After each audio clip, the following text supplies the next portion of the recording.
Hello, welcome back. This is Wednesday, February 11th. This is episode 131 of NooBTooB, a weekly independent podcast where Tobin and I are trying to play jet grind radio on a recently unearthed artifact called a Dreamcast. All right, so I've got this all set up here, but the thing is I can't figure out what this thing connected to the controller is. Oh, that's really weird. Yeah. The PS3 controller doesn't have anything like that. No, it's like a whole different piece. Like I was looking at my 360 controller, there's nothing there either. It's it's just got to be just like the Wii. It's a nunchuck. Oh, right? Okay, yeah. Well, it's like wee. Oh God, dude, wait, hold on. Oh, it's trying to kill me. Jesus Christ! Get it off! Oh, Jesus! Right. This must be why the Dreamcast failed, man. It killed way too many kids. This is ridiculous. Devil's spawn, ancient technology is dangerous. I'm Tobin Kozaire. And I'm Yuzo Watanabe. This week we will be talking about Moon, Time Crisis Strike, and R-Type Dimensions, Lips, and Jet Grind Radio. And our new releases include Deadly Creatures. What else are we going to talk about? That's the game of the year right there. Mm-hmm. Not 50 Cent, huh? No. 50 Cent's like right this, and it's like Scorpion Strike. Scorpion Strike! All right, there's actually some other stuff too. There's F.E.A.R 2, yes. House of the Dead Overkill, F.E.A.R, and Loco Roco 2. Yes, and as always, we'll have news, culture, and community sections, but let's get started with our first game, Moon on the DS. Moonraker. It's got the Charles Shaw going this time. Yes. Huh? The Chucky Chuck. The delicious $2 Chuck. You can get it at your local Trader Joe's. Hey, weren't you telling me it's $3 Chuck somewhere else? Somewhere in like New York, it's $3 Chuck. I don't know why. Taxes, obviously. Cool. So Moon. This is a first-person shooter on the DS. Yeah, it's a little odd. We were both a little bit curious about the concept because the whole thing anything that's done from a first person on the DS is usually kind of gimmicky. Yeah, definitely. I mean, there's only been a couple of big ones that I can remember. Metroid Hunters was one, and I didn't really like it that much, but it was pretty actiony. I mean, for a DS first-person shooter, it was decent. Yeah. But there was that other one. What was the one? The zombie. Oh, where you're in a hospital. It was like Touch the Dead. Touch the Dead. Touch the Dead. Yes. That was on rails, and that wasn't very fun at all. So I think that what they realized is that this model doesn't work. Where you're fighting, you're just like because like that's what Touch the Dead was. That's what the other ones were. And it's just I think that they've got a new idea here going on with Moon, which is it's a first-person shooter. Yeah. But you're moving this around to look. Yeah, but you're pulling the trigger to shoot on the shoulder. That's how Metroid Prime Hunters was, I think. Okay. And also that other game I really hated, the MechWarrior one. That's kind of how it was too, where you were using the thing to look and the shooting. But I think the control scheme on this one was not bad. No, it wasn't. It wasn't too bad. Yeah. So, but what's the style of the game? I mean, it's kind of Space Doom. Marine. Yeah, right. It's Doom. Moon. You kind of move some letters around. Yes. It is a dyslexic first-person shooter. Although you're a pink Space Marine, I didn't quite understand the choice of color there. Yeah, I don't know. He's just daring you to challenge his choice of colors. He's like, motherfucker, blow! I guess. So the whole thing is you're on a base on the moon, and all of a sudden it's like, shit's gone awry. There's a big hole in the floor, and then everybody else is like, I'm really busy.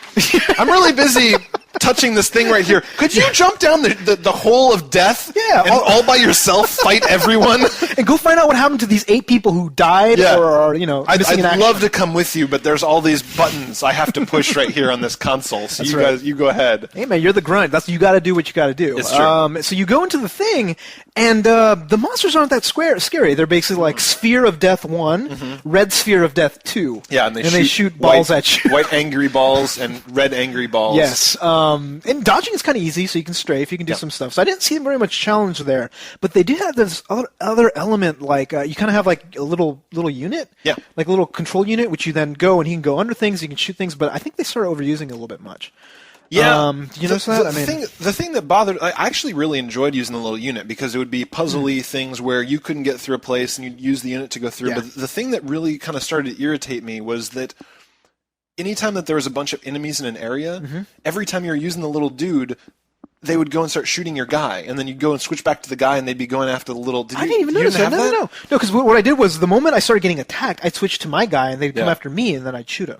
Because the robot itself was very crappy. It can only stun items. It couldn't kill anything. No, I kept on shooting, and nothing actually happened. So that's funny. So I actually had several times where I would be with my guy, and I'm like, I need to get in there, and I'd switch to the robot, and then I'd be looking at my health on my guy. It's like, ow, and I'd have to switch back, and then they'd start attacking the robot. Huh. What happens when they kill your robot? I didn't I didn't get that far. I actually don't know. I never let them destroy my... You're stuck. It's got to be game over. I mean, like, what the fuck else are they going to do? You're right, because basically there's so many spots in the game I saw, at least in the first map, where it's just like you're stuck. You see his force field. There's the thing to take down the force field beyond the force field. Right. So obviously you got to go around. The thing is, like, after a while, I thought it was kind of a cool element. It's just like, okay, every single time I have to switch to my little robot guy. And then the combat itself wasn't that interesting. It was diverting, but it wasn't that interesting. So it's just like, all I have left to give it is the fact that it has a kind of a decent 3D engine on the DS. Right. So for what it is, I mean, like, they really pushed the engine as far as it's going to go with the DS. It kind of highlights the fact that first-person shooters is probably not the way to go on the DS. No. But they did a great job with what they had. I gotta say, I was impressed. Yeah, so the other main complaint that I had was that saving was very, very infrequent. So I would have several times where I'd be exploring for 20 minutes, and I'd want to, like, the DS is supposed to be one of those things like pick up, put down, put down, and you can close it. You can close it. But I had several points where I was just like, okay, I haven't found a save spot for a while. I want to quit. Let me run back to the beginning where my other save point was, and it's not active anymore. You can't resave there. Oh, really? You can only save one. So it's like you have to activate a new area to save. Oh, that sucks. I didn't even realize that. Yeah. Okay, because like I noticed it's very Castlevania in that point, right? Yep. You would have to find the special save room. You hit the button and you save. But I found the same exact problem where, like, after, like, I think it was, like, the third save point, I'm like, okay, I need a save point because I'm going to bed. Right. But it wouldn't let me do it. You can't so find it. I lost my progress. You lose your stuff. So, the thing is they've figured this out in DS games. I mean, every DS game worth its salt has the thing where you say, save right here, and it's not one of these things where you can save and reload. It's like, I need to quit, save right here, next time you turn it on, it's like, reload right where you were. Yeah. So it's not one of these things where you have to earn a save point. They realize it's a mobile device, and you're like, I'd like to stop right now. Okay. And I'm going to come back, start where I was before, and it's just, if you die, you're still going to go back to the previous save. This is just, I would like to quit right now. Yeah, it's like normally like shutting it down like you would normally do, except you don't waste your battery and it just doesn't go away. Exactly. So I think more mobile developers need to incorporate that because they should realize it's going to be kids, it's going to be people who are like moving back and forth to do all this stuff. And even if you make a great game, if you make a shitty save system, it's like, it's awful. Sorry, man. It's awful because you're going to get to the point where you're like, oh, I really would like to try a little bit more of this game, but I don't know if I have 35 minutes to find the next save spot. But when the games where you can just stop and start really quick, I find myself like I still have been picking up Big Bang Mini. I'll just be sitting around the house. I'm like, play one level, put it away. Because like once you clear a level, you can go back to it and go to any point in that time. And the levels are 5 minutes long. It's nice. I like that about mobile devices. You need to be able to just in and out. You think Nintendo would actually go and then write all of these special rules down that everybody's figured out, saying, okay, here's the thing. Number one, don't make a first-person shooter. Yeah. Number two, right? I mean, right? And then like all those just like make a save point or make some sort of things. It's like don't ever let a player have to play the game for more than 10 minutes. Right. They really should have these guidelines out. I bet you they do. They have their Bible of how to write Wii games and DS games. And they just don't follow them? And no. It's only at Nintendo. That's my guess. Oh, yeah, that could be. Right, because third parties always have fucked up experiences for the most part on Nintendo platforms. So I'm guessing that Bible does exist, but they don't. So we're giving you the Bible. Yeah, I mean, DS games should be like the way I treat my love life, is that I want to play for 5 minutes and go to sleep. That's right. If you want a long session, she's got her headphones on, so you're lucky. She's crying in the other room at the truth of it. Anyhow, but Moon. Yeah. What are you going to give it? Because like I thought it was an impressive game for what it was technologically speaking. Yeah. Gameplay wise, it was lacking. I'm gonna say get it when it's a bargain bin. Ooh. You see what I'm saying? Like I say How right much now, bargain bin though? I would say like I'm gonna say no. When you see it like $10 or $15, I think it's bargain. Like, 15's a little much for me. $10. $10 bargain bin. Pick it up in like a year or two, maybe. Yes. For now, it's not really worth the full purchase price. No, and the developers they really should go back and like make something else because they know they're very good. They know how to do a good engine on the DS. So I'm excited to see some cool stuff happen. Absolutely. And the retro element was nice. Like for the first hour that I was playing, I was like, oh, this is like Doom. It's cool. And then you just kind of. Yeah, so it's about an hour of gameplay for me. So, next up, Time Crisis Strike. So it's not Time Crisis 3, it's not Time Crisis 4, which are arcade on the PS3. Yes. What console is this on? This is on the console that I carry in my pocket every day called the iPhone. Oh, really? I don't have mine with me right now. Oh, yeah. So what this is Time Crisis Strike, and it's really well done. This is not like they didn't pass it off to some nobody. They did a full job of this where you're playing, and the full screen is touchable. You're playing it sideways. Yeah, you're playing it sideways, and it's just like in the arcade. Like the graphics look good. It's really fluid and mobile, and you just touch to shoot. And the cool thing is, I don't know if it's so cool, but well, sorry. The gimmick thing is that you tilt to reload. So you go click and it reloads. Remember, like back in the arcades, you have Time Crisis, you have the pedal, you hit that down, and then you do all that. But you do it this way. But what I found was that when I'm playing, I'm like tap tap tap. I'm like, yeah, killing all you fuckers. And then all of a sudden around, I says reload. I'm like, I can't see the guys anymore. I know. Right? And I'm like, come back, and then basically I look like, up, shot, right in the face. And the thing is, like, Time Crisis, they show you the red circle on the guy to say that they're going to shoot you. The amount of time you have to see that red dot and go back, it's like 10 milliseconds. It's like really short, right? You're basically just playing, and if you see anything flash red, you just have to do this, and you don't know when you're able to go back again. I mean, it's gimmicky, right? This is one of those things where,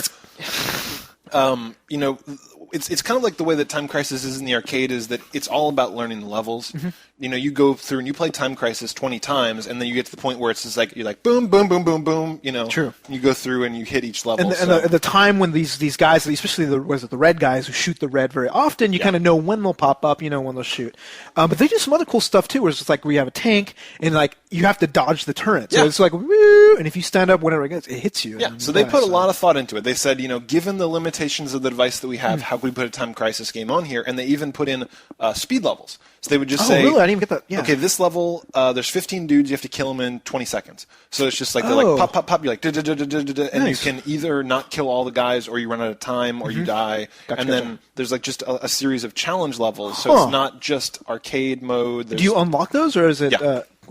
There's like a little lock, and then each one you beat, it unlocks another one. So you think it actually would be a game that you can probably go back to every once in a while you're in line or something like that? Just like, I'm going to do speed level, I'm going to unlock this. I always have my iPhone with me. It's like if it's a 30-second challenge mode, you're like sitting there and like some stupid idiot is writing a check for like one apple at the grocery store and like 37 cents. Hold on, who should I make this out to? Safeway? And it's like, fuck. But now you don't say fuck anymore. You're like, I get an opportunity to go and kill some fucking terrorists. Exactly. And I turn the volume way up. It's like blam blam blam. I'm like, looking at you, bitch. I think I'm not even playing the game. I'm like, bang bang bang bang bang bang bang bang bang bang. She's like, maybe I'll pay with cash like a normal person. So there you go. So there you go. Threaten people you don't even know with this game. Absolutely, and it's only $6. $6, which is it's kind of expensive for iPhone standard. It is, but it's a real game. The 3D engine they're using is pretty decent. I mean, it's not going to blow any awards away for graphics. Right. But for an iPhone game, I haven't seen much up to that level yet. I agree. And I think that's one of these things where I probably won't get $6 worth of play out of it, to be honest. Yeah. But I like having it on my phone where people are just like, how are the graphics on the iPhone, or how is this on the phone? I'm just like, check it out. It's kind of a cool thing to have on your phone. That's true. Well, I feel the same way about Bubble Pop or Bubble Wrap. Yes, exactly. Just like that. Just like, and people are like, that's stupid. Yeah. I can't stop playing! Dude, like little kids love it. Like when I show my niece and nephew, they were just they're going crazy. I'm like, entertain small kids. Like me. If you're going over some girl's babysitting, give it to the kid, make you move. That's right. So anyway, I think it's worth $6. I really do. I think that it's cool for $6. And I'm really glad to see Namco Bandai actually, releasing, like big companies actually releasing games, because Kojima's going to be doing one with Metal Gear at some point, which could be good. Who knows? Hopefully it won't be some stupid ass card game. Espionage card. I know. I can't even imagine it. I really know. Honestly can't even. Is there going to be a Final Fantasy on there? I think Square Enix is doing something on the iPhone as well, or somebody. What do you think? Like Kingdom Hearts? Kingdom Hearts, that's what I was just thinking, that. Like Final Fantasy good. Or Kingdom Hearts is... It's tough, man, because they're just it's not a super compelling game platform yet, because the number of interactions is very limited. Yes, and it's still a little wonky too, because like, even playing Time Crisis, like I would push and sometimes they wouldn't hit. Yeah. Right. There's only 16 sensors on that screen, and they're integrating the difference between them when you're touching. So it's like it's very, very good, but it's not perfect. So. Do you think at some point they'll actually have an attachment to the Bluetooth, something like that, where it's a controller and you can like put it on a little pedestal and then play like that? That would be pretty sweet. Because that would be awesome. Like think of like motion sensing. You should fucking patent that shit. Like iPhone. You're just giving away our ideas. I know. God damn it. Could make millions of dollars if we weren't so cripplingly lazy. That's true. We could. So next up is Lips. Lips. So this game came out. This game came out. I don't know, like 3 or 4 months ago. Yeah, it's been a while. It's not brand new. So you'll notice a pattern here. The games are a little bit weak this week. We had a good time playing them, but next week is the shit. So, Actually, the next 3 weeks are going to be like November again. Yes. I don't know what happened. Like, for some reason, they decided February is going to be just like November. We're going to release 3 or 4 huge games. It's big. It's really big. Huge. We'll talk about new releases. Yeah, definitely. But so Lips. So Lips. Back to this game. So I picked this up on the cheap, just because it's a karaoke game, and I kind of want to try all of them. I even tried that freaking stupid ass American Idol one, which was. You tried that? It was garbage. Wow. Like, not like karaoke games aren't generally that good anyways. But No. you played Karaoke Revolution, right? And that one's decent. And obviously Rock Band and Karaoke Revolution, actually, I thought was good. I enjoyed it. So here you go, right? Harmonix did Karaoke Revolution, and then they went on to make Rock Band and Guitar Hero and all these other games. They gave the whole concept to another company, and they did a piss poor job of it. With Lips? No. Sorry, this is with American the Idol. American Idol. Yeah, Okay, yeah. gotcha, So they kind of fucked it up, and it was just terrible. Yeah. So Lips is they got the guys from was it Q? I think it's the guys that did some of the really big rhythm games in Japan. I forget the name. Oh, okay. Yeah, so they got him or the guys to like go and help out, and like whatchamacallit, they kind of took the idea of pop whatchamacallit, SingStar. Okay, SingStar Pop, SingStar Rocks, all those different games. So is the only interaction just a microphone? Is it that's all you got? It's the microphone, but it's motion sensitive. Oh. So there's a couple of interesting things. Number one, they made it very casual. So it's not the casual you're thinking. Well, I'm just wondering, is it like a motion thing that like, all right, pretend the microphone is your dong. You're just like, See, that's a different game. Yeah.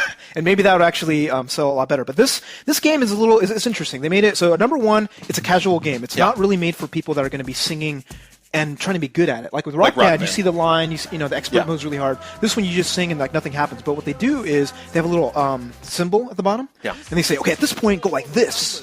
At this point spin around. Okay, so it's a party game. It's a totally party game. It's just like get your family around, everybody has a good time. Exactly. And the thing is, like, they did a couple of cool elements. You can join in at any point. So you have two controls, you just shake. Okay, that's cool. That's kind of cool. That's cool. They have.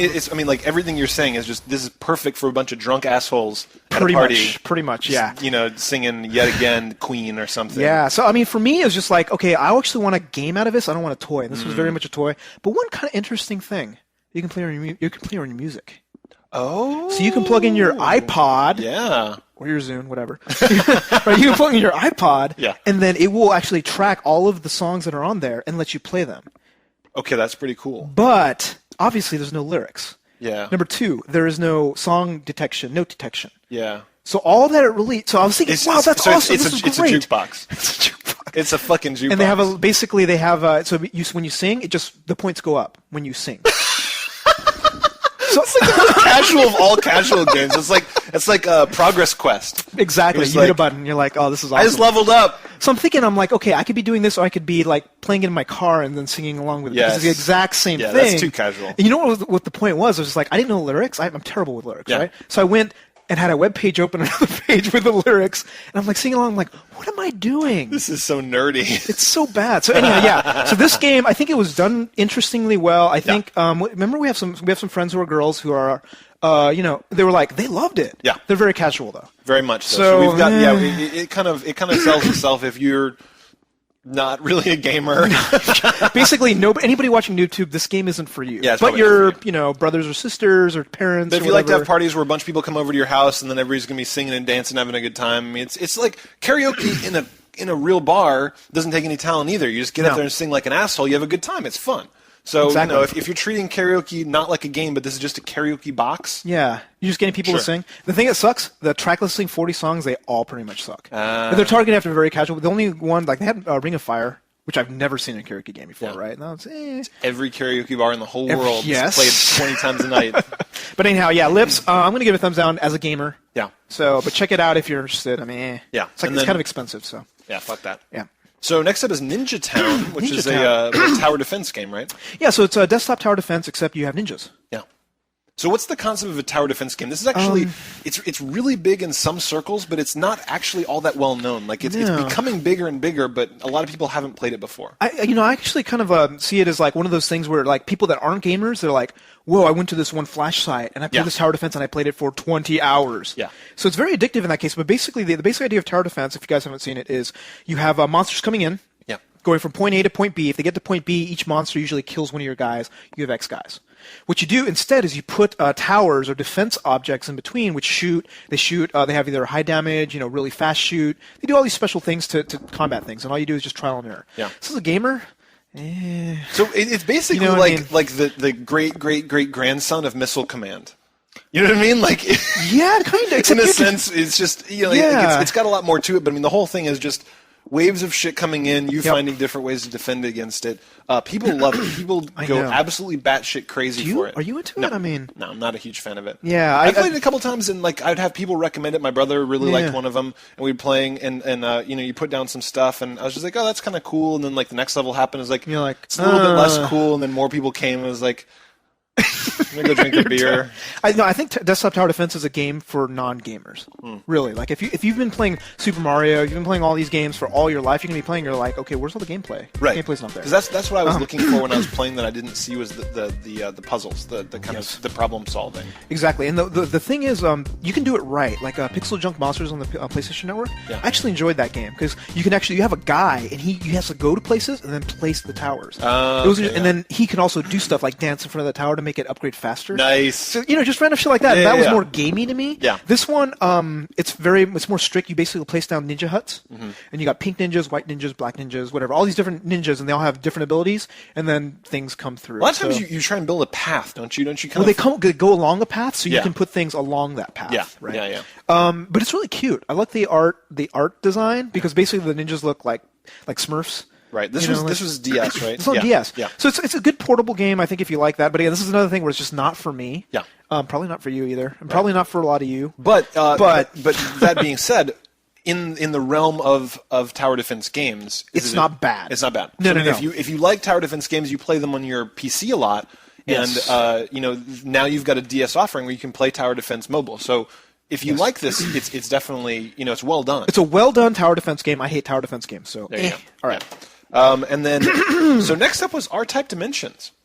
Yeah, so I was actually kind of nostalgic about this game. I played R-Type a lot when in the arcade. I remember it being pretty hard, but not this hard. It is crazy hard. It's really hard. It is definitely very hard. I do like the fact that they got around the hardness, though. What do you mean? They said, we're going to give you an infinite play mode, where I thought that this was a wonderful innovation, where they, a lot of times, say that you and I played this game and you only have 3 lives. We'd play through, you die, and you're just like, fuck this game. But what if you really wanted to see all the levels? What if you really wanted to practice your moves? And you're just like, you could die 20 times. You're like, okay, shit, this is how you beat this boss.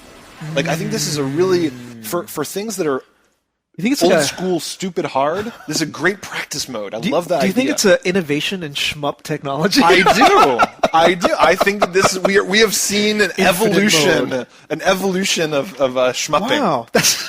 Because practice mode, how perfect is that? That's really true, because I'm trying to think of other shmup. I'm sure there might be some shmup. Someone's telling us right now, you blah, guys blah, do blah. assholes! What is it, like cherry blossom, blah, blah, blah, treasure, have this. And I'm like, whatever. But I've never seen it. No. And not only that, it's kind of cool because they have a 2D and 3D switch. Yeah. So you can say, like, I feel retro, hit Y.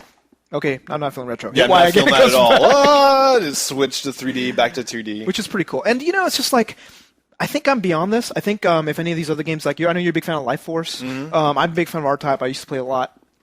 I'm a big fan of Life Force, but I don't sit on my computer and play it on my emulator, NES emulator. But if they came out with an Xbox Live or PSN game, I don't think I'd play it anymore. So no, I mean, like we've said this theme several times is we're nostalgic for old games. Back when we played the old games, we loved them. Yes. However, there's been so much complexity added to games. There's been so many levels added to games that now just avoiding dots. Doesn't do it as much for me. No, and compare this to sitting down and playing Geometry Wars. Oh yeah, it's like a huge difference, right? But that's kind of where this has gone, right? I mean, you take this and fast forward. Geometry Wars has taken it to a new level. That's true, and this feels very dated. So, I think for the future, if developers can actually take these old franchises and then reimagine them, right? If you look at Pac-Man Championship Edition, Space Invaders Extreme, there's all these games where they just took this thing and they said, okay, let's just up it. Amp it up. Let's make it, bring it to the 21st century. It's just like, that's what they should be doing this. I want to see R-Type, Galactica or something like that. Yeah, R-Type Reloaded. Yeah, I don't really care, but all I care about is a ship with a ball at the end that does funky stuff, but just make it more Right. So what they could have done with this, they could have shipped it where it's like, here's R-Type retro mode. Yeah. Here's R-Type fancy graphics mode. You know, Super Donkey Punch Monkey Fuck Mega New Edition, where they've reimagined, like you're just saying, ship those two together. Yep. Ship it for 800 points. That's a big 800 points, and right now we would both be saying thumbs up. Yeah, we would. But this game, like, if you give me two, fine, you give me R-Type 1 and 2, whatever. 1,200 points, that's $15. That game already existed. You didn't have to do any new development. If you tagged on a new game that was the next gen imagining of this, then we would shell out the $10. Maybe even 20. If it was like reimagined, because like Space Invaders Extreme, you know, Chapter Edition, maybe not 20 for that. Maybe 50. I mean, like the point is you can't do what you just did with this. Like if you're going to ship retro games, make it like 400 points. Yeah. If you're going to ship a retro game reimagined, then we're going to be getting up into the $15 area. Yeah, and you know what the metric I'd use for these sorts of games? What's that? Like if I could take that $15 and convert it into quarters, and if I would spend that much in quarters on the actual game in the arcade, it's worth it. That's a good point. Really, That's a really good point. Yeah. I mean, would you put that money in? Like, and you know what happens? That's a lot of quarters. You and I would put about $2 or $3 into fucking R-Type, and we're just like, all right, what's new? Let's play some new hotness. I'm done. It's just like that's going to be my bar. Yeah. So we're dropping knowledge for developers right now. We're not going to buy this for $15. No. But last but not least, dude, this did it just come out? Yeah, this game just dropped. It's called Jet Grind Radio. Damn. So you were joking when we were making notes for this episode. You said, I never thought that I would see this, because we always put the console that each game comes out on. Before. And in parentheses it says Dreamcast. And I'm like, whoa, what? This feels weird. Because usually it's like 360, PS3, Wii, multi. Exactly. So, Dreamcast. So, I am a huge fan of Jet Set Radio Future, and there haven't been that many games this week coming out. No. So, what I did is I went and I found one of my buddies that has a Dreamcast. He let me borrow it, and I was just like, fuck it. I want to see where Jet Set Radio Future came from. I want to go back to the oldness and play Jet Grind Radio, which is like a classic. Yeah, so was Jet Grind Radio, was what it's called here, and I guess in Japan it was Jet Set Radio in Japan. And the Xbox version is Jet Set Radio Future. Okay, so it's a little confusing. JSRF. JSRF. As it is known. So how is it? Because like you're a big fan. I thought it was okay. Yeah. But so Jet Set Radio Future is easily one of my favorite Xbox games. Really?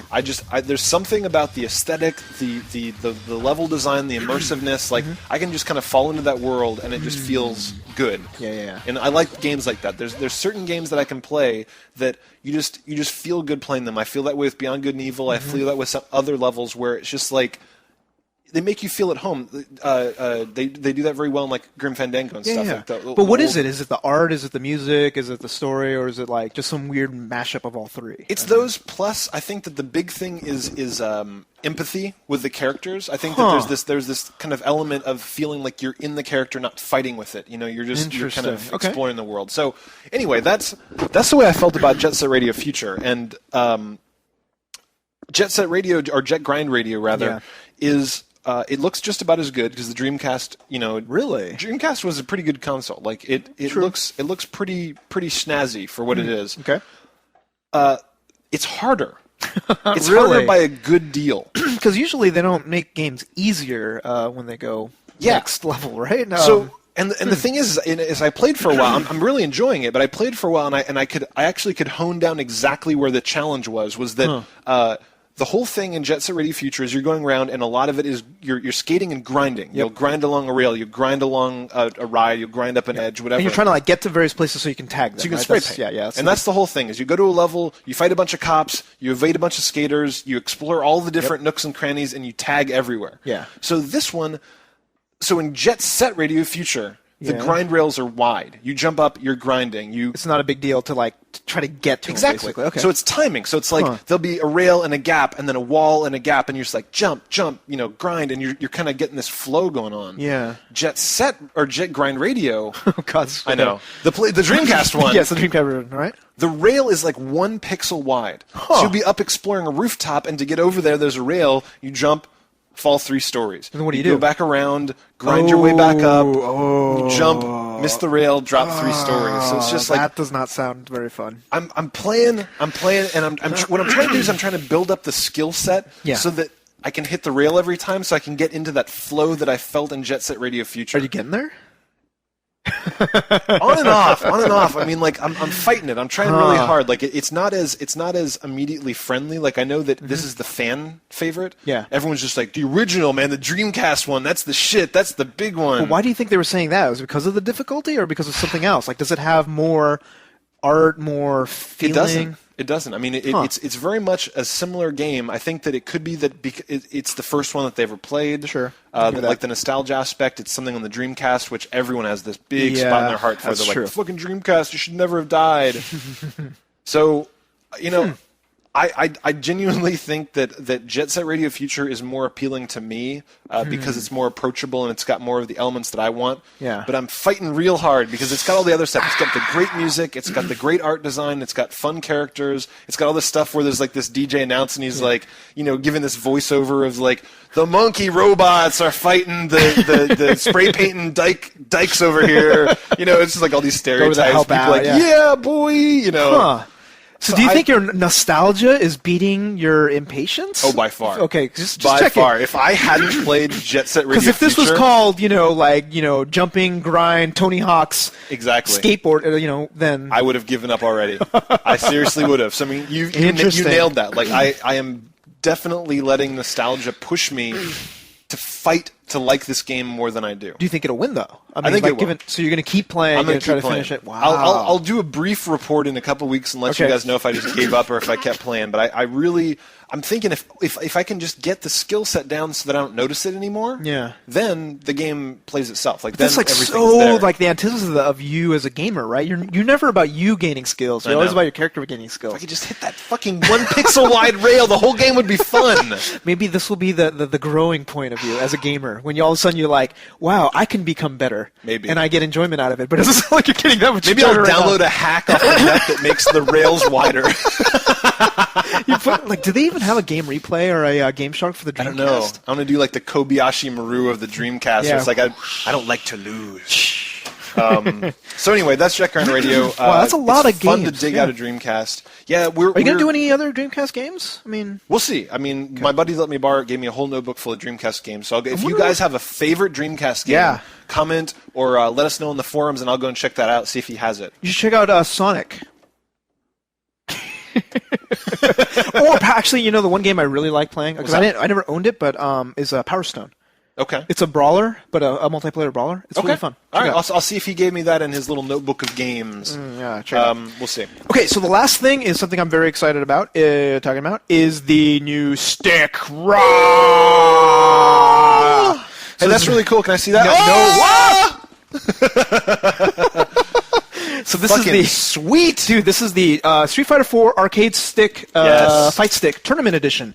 So this thing is badass. I'm hoping I can finish the video basically, and then So you're working on kind of an unwrapping a demo video of like what this thing's really like because seriously the buttons feel like arcade buttons. The stick feels great, and they did this with the consultation of a lot of very serious gamers. Yes. So that on the inside all the buttons are labeled. They're easily replaceable. Exactly. They also made it with all real arcade parts, and you can basically if I don't like this kind of stick with the ball, I can get the one with the I don't know how does it look like. It looks kind of like an exclamation point. Oh yeah. Yeah, the top, which I think I like that one a little better, so I might actually replace it. So I can actually buy it online and just screw off and then put it back on again. So this thing it weighs a ton. Yeah. So in a good way, right? Because you want it to feel like the top of an arcade game. Exactly. Well, the thing is, the big thing they were saying was that the bottom of these are removable. So there's actual holes in here that you can then drill holes in a desk.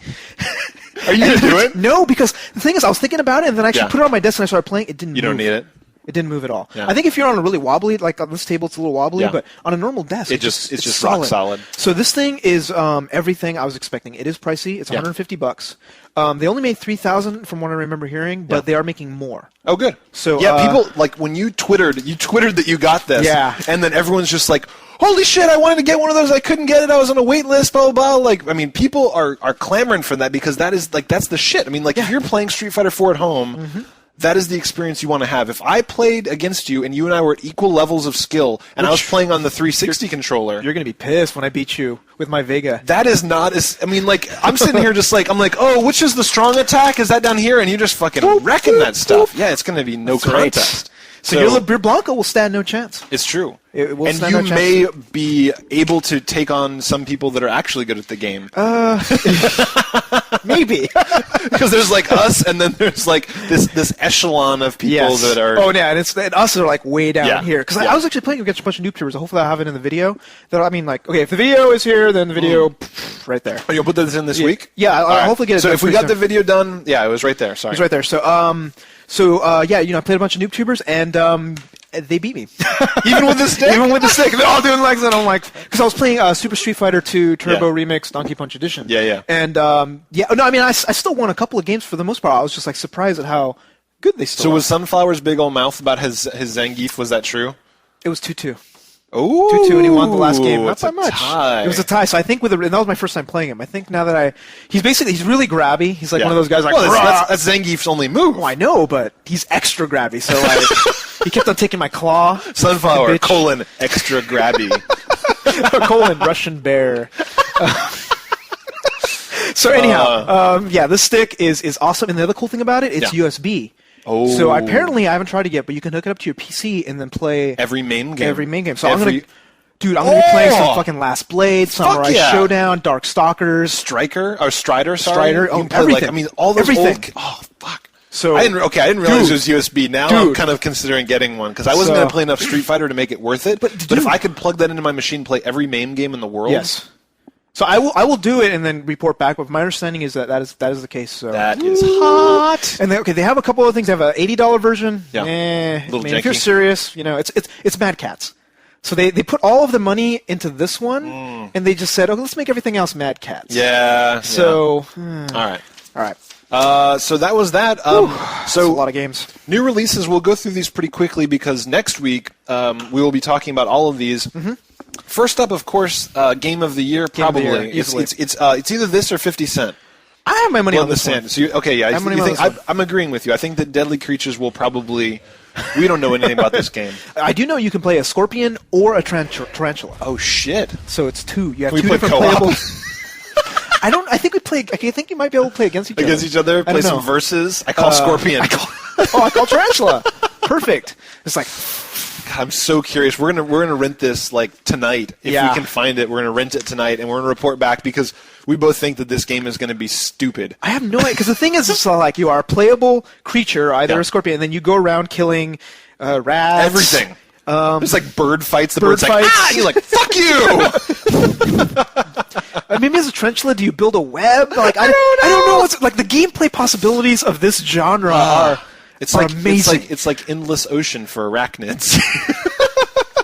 It's gonna be awesome. Yes. So it could either really suck or really be awesome. So it'll probably really suck. So next up is F.E.A.R 2, which we played gave the demo. I gave a very good review to the demo. I really, really enjoyed the demo. So I'm hoping beyond hope that the game is as good as the demo. So is this going to be one you're going to buy though? Yes, it is. Really? Okay, this so is going to go out and buy launch based off the demo. Yeah. Okay, so I will probably rent it. I'm not because I didn't try the demo, but F.E.A.R. We'll see. Yeah, I didn't like F.E.A.R 1 that much. So yeah, I agree. So I was with you until I played the F.E.A.R 2 demo, which sold me completely. Really? Like, I really. Well, dude, if you give it good marks, then I will go out and rent it. Okay, probably.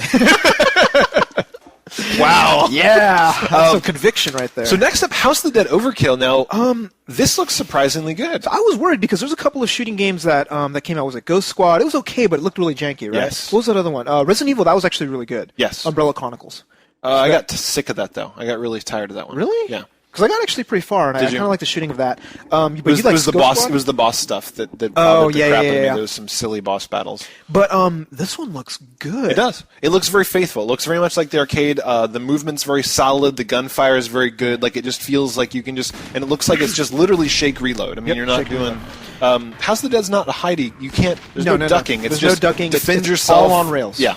And the thing is, like, I would actually go so far as to say that this Wii version looks better than the ones I've seen in the arcade. Wow. Just based off the screen graphics. Yeah. Maybe not the last. I think House of the Dead 4, because that's probably the most. That looks a lot better. That probably looks better. Yeah. But anything before that, it's just like, it looked pretty damn good. It does. It does look very good. So we'll definitely be playing that this week. It's my total rental list. Like, I got to go check that one and Deadly Creatures.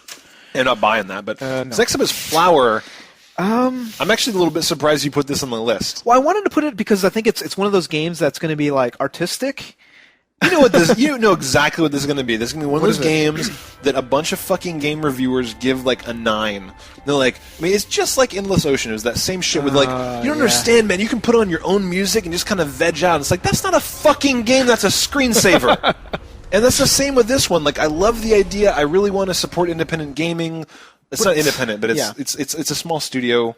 So the same guys did Flow, right? Yeah, I think. So I liked Flow for about 15 minutes? Yes. That 15 minutes was awesome, yes. Man. I was like sitting with the headphones on and just like, I'm getting a little tired. So what's this game? I have no idea. Nobody knows. Basically, you're going through dreams. Yeah. I see you flying around a lot, looking for flowers of some sort. No doubt this is going to be mind-blowing beautiful. It is going to be gorgeous, because what happens is he built these vistas and these worlds to explore, and he actually described it as a visual poem.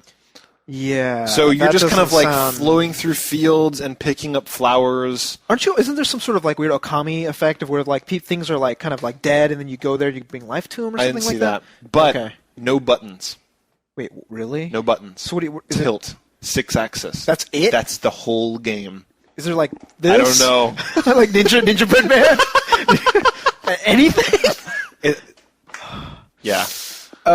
Okay, so I'm hoping one of you guys buy it and then let us have your account so we can. Yeah, because I don't think either one of us is going to buy this game. No. But you can feel free to change our mind if you like this for some reason that we don't understand. We'll see. So last the last game, Loco Roco 2. Loco Roco 2. So I really liked the PSP version, the first one. Yeah. Because of the fact that you tilted the world with the thing. So you played the Xbox. Was it Xbox? No. No, you played the PS3 version. Yes, that's right. Where it was just like really annoying and kind of lame. It was like hated it. So I hated it too, but I really liked the first one, and this one is going to be like the first one. Oh, good. So I think we took the world and added a bunch of stuff. I know that you've always really liked Loco Roco 1. That was like one of your big things. It was one of my favorite PSP games of that year. So I'm actually going to be going on a trip this weekend. So I'm going to be able to play F.E.A.R 2 or Deadly Creatures. But I will try to get this before. And I mean, that's my whole weekend is Deadly Creatures. So really? That's it. I might actually take tomorrow off work. You should. Just fuck it. Like, I mean, you need to play both through the whole tarantula levels and the scorpion levels. It's true. And then I heard that you can unlock the ferret level. The ferrets. So really? I'm Ricky Tikki Tavi. Yeah, that's right. That's monks. So Loco Roco 2, you're going to play on your trip this weekend. I'm going to play it. It looks like they really amped up the first version, so it's going to be awesome. So I'm excited. Very cool. So that is it for new releases. Actually looking awesome. So I'm very excited for next week. We got a shitload of stuff to play. And dude, finally! The next week after that, Street Fighter 4, Warhammer, Dawn of War 2.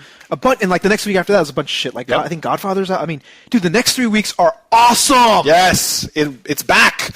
You get these people commenting on YouTube like, why don't you guys review some good games? Like, we review everything that comes out, shitbag. If it's good, we'll play it. It's just even like if it's bad, we probably will play it. Seriously. But so the next few 2 weeks. Lips for love and for love of dude, God. that was a painful hour. Yeah. But so next 3 weeks. But then it's just it's like a big cliff. Whoop from March, April, May, June, July, August. March was Resident Evil. So yeah. So the thing is, we keep thinking there's dead zones, and they keep surprising us. So they'll keep sliding some stuff in there. Maybe they might push like BioShock 2, just like we're just gonna release in July. Because, dude, the summer months are the dead months. Yeah, make some money, man. Hell yeah, dude. So, site news. Site news! So, the NooBTooB MMO invasion is still going on. We're coming up on the end of the world. I know, the end of the world is February 28th. The end is nigh. Going around with my little sign. Dude, they should totally have, like, from the merchants, you could buy one of those, like, those wooden placards you can put and just, like, world. That's just your armor. That's my armor. See, here's the thing, is if I was running this game, I would go ballistic. The last, like, week, I would just start changing physics so you can jump, like, a mile in the air. And getting, like, big mobs and just having them, like, go through towns. Like, why the fuck not? Actually, shit, dude, I just read, like, this week or, like, last week, they added mech armor. Like, still adding new features. Fuck. So yeah, they added mech armor you can buy and look like a mech. Yeah. So like, isn't that kind of weird and kind of cool? At the same time? I mean, well, the thing is, what happened is that they probably had it under development for a while. It was buggy, and they're like, what the fuck? Whatever. Ship it. Let's see. Does this armor to delete everybody's stuff from the inventory? Sometimes. Who cares? They've already started sending their feedback email into the trash. People are like, delete all my stuff. They're like, like gives what? A shit. Yeah. We've all moved on to new jobs. So February 28th, I'm hoping that we'll have like kind of like one last hurrah. We'll find out exactly what time it ends. Yeah. And we'll just have like a 4-hour like NooBathon, of just saying like the wind is near. You know, so people are playing this every night. If you want a free game to play with some NooBTubers, hop online. There's if you hop on the Ventrilo server, it's right there. If you go on the forums, the NooBToob forums, on the bottom right hand side, it's like here's the IRC, here's the Ventrilo. Yes, go to either. Yep, but go to Ventrilo. I think was where all the everybody's chatting. So just hop online and play. Sometimes we're on, sometimes we're not. For the last day, though, we'll definitely be on the last day. We'll try and hop on a couple times between now and the end of the month. So, NooBToob MMO Invasion, make it happen! Rah! Next month is going to be City of Heroes. Yes. So that should be fun. Yeah, that'll be really fun. All right, what is next? Oh, the metric ton of ass juice. The entries are complete. We no longer have any, but here is the ton. Oh my God. Oh, so heavy. Oh my God. So much ass juice. Oh, I know. Haven. Oh, terrible. So here's all the games that we're giving away. Go to the forums right now and vote on all the submissions for the shame. Yes, and I think what we're doing is we got so many shame videos. Yes. We're going to separate them into two or three groups. Okay. And then the top ones out of those ones will make it to the finals. Yes. And then I'm hoping we'll be able to just show like either clips of them or all 5 of the ones that make the finals. Sure, absolutely. So that everybody, but just go vote right now because your vote counts. Go vote right now, absolutely. So next up is the Iron Gamer Challenge. Two of them. Dawn of War 2. Yeah, so we got Dawn of War 2. Dawn of War 2, and that starts on the 17th. And the way the Iron Gamer Challenge rules work is the fact that you have to go to the forums and reply to the thread to be considered. Right. So we've had people come. Yeah. Like it's almost like it goes for 2 weeks or 3 weeks. Somebody comes like, oh, I got 1,000 points. Right. Boom. So we don't want snipers. I mean, the point is for you to start when everybody else starts. You enter the contest and everybody races side by side for the 1,000 points. So you can't swoop in at the last minute. Exactly. And so you only have, I guess when this comes out, you only have a couple of days. So go to the forums right now and sign up for both the Dawn of War 2 Iron Gamer Challenge and the Street Fighter 4. Street Fighter 4. So the whole goal is just to race to 1,000 points. So if you think you're going to get 1,000 gamer points in either of those games, go sign up right now in the forums. Yeah, the Dawn of War one is a PC game, so apparently they have achievements for that too. So yeah, I wonder what those are like. What do you mean, like an RTS? I'm just wondering if if it's one of these things where the points are more balanced towards versus, if it's more balanced towards single player. Like that's a good. I have no clue. Yeah, I haven't even read the list. So because I know I'm going to go through the single player, like right when it comes out, single player, and then go to the multiplayer. Yes. So once you got your mad skills, dude, we gotta do the co-op single player. Yes. It's gonna be awesome. Day of release, we'll do co-op single player. Shit, like Tuesday, I'm not coming in. You look really sick next Tuesday. I know. Me too. I've got a Street Fighter 4-itis. What do you have? I've got the man-hivy. The man-hivy. What? What? The last thing is a new event. Yes. NooBTooB. NooBTooB 1. DEF CON. Do you know DEF CON? What? Do you remember DEF CON? That old game we reviewed yes. long time ago. The nuclear war one, Yeah, right? yeah. So if you go and if you guys know war games, like that old ass game. Nuclear. Nuclear.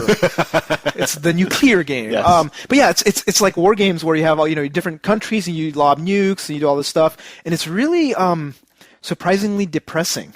Yeah. Because the sound. It's all wow. Yeah. It's just like. And all of a sudden, like, boom, 8 million dead. Yeah. Boom, you're like, oh. But it's actually really cool because you're doing it, you're chatting, you're doing all this stuff. So there's going to be a tournament. It's actually going to happen the 21st of February, Saturday, at 1 p.m. PST. Yes. So check out the forums. Definitely check that out. I mean, they're organizing it across all the different time zones. They're making it so that people in GMT, we've got a lot of Europeans watching right now. Yep. All of you guys in England, Ireland, all those places, you can play at 9 p.m. your time, 1 p.m. Pacific, 4 p.m. Eastern. And I don't know what it is Australian, but it's probably like 3 a.m. It's the next week. Yes. It's 4 days later in Australia. That's I don't know. I don't know if you know this. No. I'm a studier of the globe. It's actually 4 days. And it's, so there's like 4 international date lines right around? Okay. And what's funny is Japan is actually 10 years from now. Oh, that's true. Time but is only weird. parts of it. Yes. Like Tokyo, but if you go outside of Tokyo, it's... it is 100 years ago. So it's Saturday, the 21st of February. Yes, and go to the forums for more details. Yep. So we got voicemail. First up is Jigga Voodoo. Jigga what? Jigga Voodoo. Jigga huh? Hey NooBTooB, this is Jago Voodoo. I've just been watching your show since about episode 100. I just barely joined the forums. Anyways, I've been watching your show. You guys seem real close. I know sometimes you guys have disagreements on games or whatever, but I've never seen you guys really get mad at each other. My question is there ever been a time you guys were making an episode or something? You had to erase it because you got in a fight or some shit? I think love you, Tobin. You do use a crazy bonsai bitch. Yob. Just kidding. Yeah. All right. That's right. Shit, like what episodes? Well, man? a lot of people don't know this, but episodes 1 through 22 actually ended up with us fist fighting. Yeah, every single time. That's why, I mean, if you go look on YouTube, they start at 23 because every time we go to record, you would start talking shit about Ratchet. Yeah, you did not, like, I made so many jokes about Ratchet and you just got fed up. And every single time you just fucking started it would just start fighting. It would just go into a brawl, and then, it just kind of looked like Calvin fighting Hobbes. And then, like, we broke a couple cameras. Yeah, and then finally, like, remember, like, actually there were 2 lost episodes, remember? Yeah. We were trying to record, and, like, it just, those were lost for another reason. Yeah, if you go and look, it'll be like, we'll be like, oh, yeah, Yuzo accidentally deleted the video or something. It's like, that's not really true. No, what I had a black eye, busted lip, I mean, we were both all fucked up. It was like, you brought your copy of Cake Mania to show me, and I smashed it on the floor and called you a bitch. Fuck. That did not end well for either one of us. No. You broke that wine glass and stuck it in my neck. I know. That was like we had to take you to the fucking emergency room. It was ridiculous. Yeah. So I mean, we've come to fisticuffs many a time. But now we're on video. We're a little bit more careful, and also Tobin's wife is nearby, so I can't really make him feel like a bitch like he should. Right. He deserves. Yeah. She actually stands by, like, ready to jump in and help me because I need assistance in fighting. She's like, she's got 7 or 8 black belts. You gotta watch out, dude. She will kick my ass. She's like knitting nunchucks in there right now. She's got this. I know those fucking needles are sharp. I know, it's ridiculous. So So anyhow, I would definitely credit Tobin's wife for keeping things civil. Keeping him at bay. Yes. Actually. Adrian. So next up is Akumos. Akumos. He has some commentary on Resident Evil 5. Yeah, it's me again. I called earlier about my disappointments in Resident Evil 5. I didn't really say why I didn't like the game. I'll tell you this why. Because in a single-player campaign, it is forced to baby an AI, and to me, that kills it for me, Resident Evil. It kills it for me, because I played a demo, and the second part where you chainsaw dude, I could have killed him, but she began her ass in the way over and over again, and she got killed. And I only beat that level because I had a friend. I had a friend came over to play, and also played online with some random dude, and that's how we beat the level. So as a single player game by itself, I think it's broken. I think they should take that shit out, where you play singular by yourself, and have a different campaign with 2 players. But they fuck it up. That's just my views on it. Later. Why did we play this video? Or What? Video? We should not have played that. I know. Yeah, it was mandatory, folks, if you're part of the army. So I'm surprised he didn't complain more about the walking and shooting bit. Yeah. But I have to admit, dude, the AI. I agree 100%. So you were playing against that vagina bat thing. The huge vagina bat. Yeah, and I didn't even know what the hell you were supposed to be doing, but it didn't look like she was helping you. She was actually actively hindering me because the whole point with the vagina bat scorpion was that you had to get on separate sides, and she would actually call that out like strategy. She's like, oh, we have to get behind it. Yeah. So I would try and run behind it, and she would follow me. I'm like, bitch, just stand still. And try to attract it so it faces her. It'll go for one of us. The other of us can shoot it in the back of its vagina. Oh, in the ass, I guess. In the assular region. In the assular zone. So, and the thing is just I found myself constantly frustrated at any part that involved the PC AI. But it's just like if you and I are playing co-op, the game will probably be way more fun. I mean, we actually did that. We did play some co-op, and it's great. It was a ton of fun. When you're playing we don't like the survival mode that much, but we can understand why they put it in there. Yeah. Because it was in the first one, or the fourth one rather. But when you're playing together and you're like, oh, here, throw me over there and cover me, do all this shit. It's like that's when the game really shines. But then all of a sudden you stick the AI stuff. It's just like AI is hard. Yeah. AI is difficult to do. When you try to make an entire game around co-op and then make it so that during the single player you have to do an AI like with Army of Two. Have you seen any game where the AI, where you're so reliant on it, the AI happens and it's good? No, not really. I mean, I can't think of any. There'll be games where it's out of your way enough that you don't hate it, but that's the best you can ever hope for. There's games where it's just like, you're with somebody that they can't die and they're not plot critical. Yeah, so they're like, wait, what's her name? Alex. Yes, exactly. Yeah. And Alex, you can unload a shotgun in her face. All the enemies are skull fucking her or whatever, and she's just like, help. You're like, Or actually, she doesn't even ask for help. She just run around, and the enemies are attacking her, and she's invulnerable.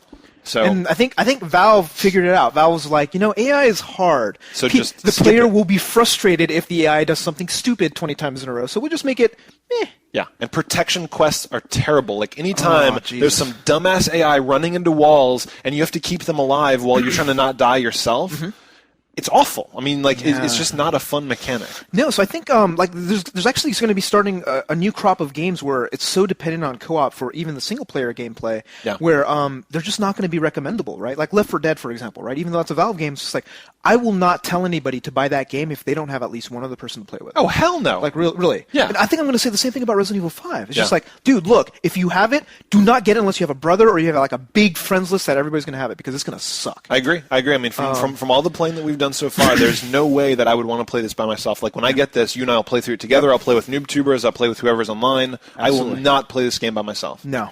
I already know that. Yeah, so...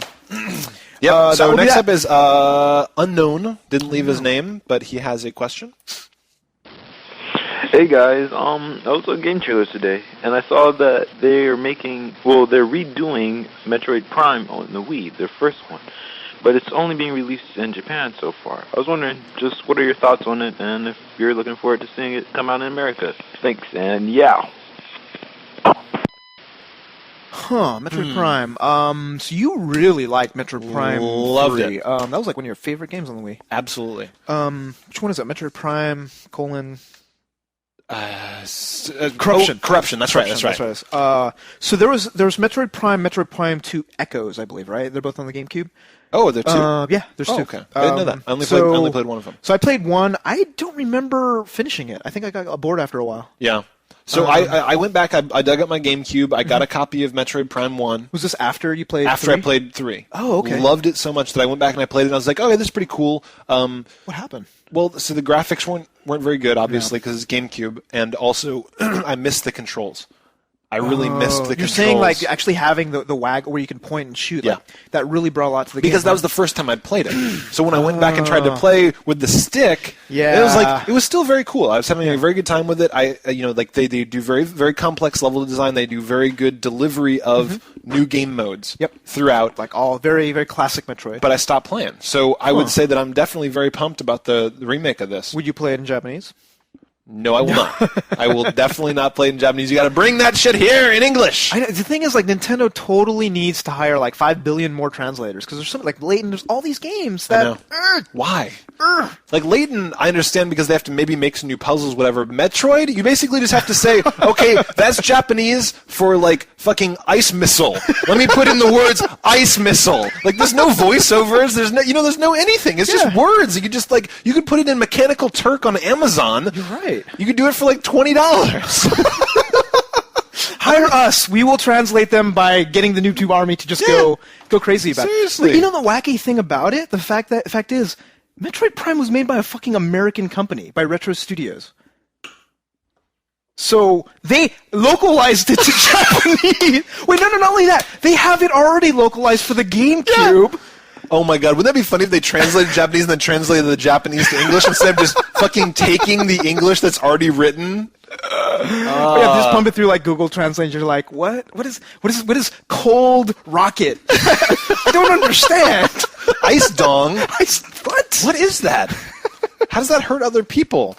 I can guess. Yeah. But yeah. So yeah, absolutely. I mean, I will definitely play this whenever it comes out. Either that, or I will learn to read Japanese and play some of these goddamn games that they won't give us. You always say you're going to do that, but you never do. That's a lot of work. That shit's hard. Oh, dude, another great idea. They need to open up Japanese schools, which is like Japanese for JRPG players.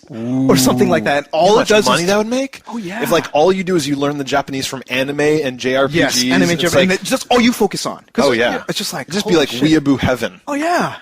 Dude, we got all sorts of money-making activities. This is it. I mean, we're just going to quit our jobs and just start a bunch of dumbass ideas that we come up with on this show. Actually, I think that's actually a really good idea. That's what I'm saying, dude. Lesson plans. Online university. It's just, okay, watch this episode of Naruto 20 times. Yeah. No, like, I've already done that. No, one side would be like, was it fan Slash subs? Fiction. No, like fan subs for all these 4 anime And then things. we sell them. NooBTooB! All right, we're out of time, dude. We're out of time. So that's our show for the week. Check out our website at NooBTooB.com. Participate in our forums by clicking the community tab at the top of the front page. Yes, if you're watching the video on YouTube, there's a subscription button right over there. Also rate the video by translating Tobin's junk if you can. Right there. Go Stars. Go. That's all for this episode. I'm Yuzo Watanabe. And I'm Tobin because our audio engineering for NooBTooB is done by Range Super Fabulous Trunk. Thanks for listening. We'll see y'all next week. Roots, y'all!